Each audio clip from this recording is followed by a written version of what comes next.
На странице 74 переходим к теме посуда. Посуда по-татарски будет сауот саба.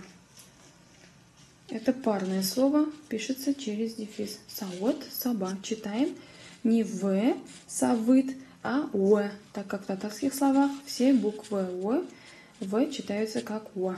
Сауот саба.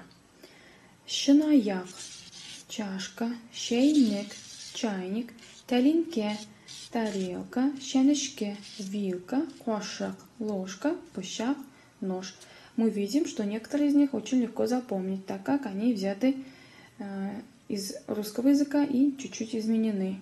Например, тарелка взята в татарский язык, изменена в слово талинке.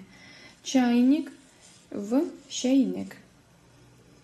Дальше читаем стихотворение. Ош вакыты. Время обеда. Тәлинке кошыклар, чәнечке пышаклар. Тората дежурный. Ош урыны әзерли. Бари рәхмәт. Тарелки, ложки, вилки, ножи раздает дежурный. Подготавливает место обеда. То есть подготавливает стол по-другому. Дальше.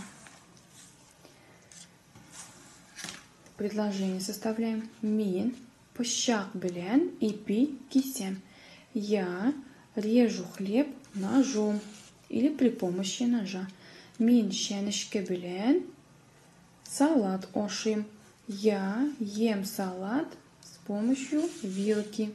Мин кошык белен ош ошим. Я ем суп с помощью ложки или ложкой.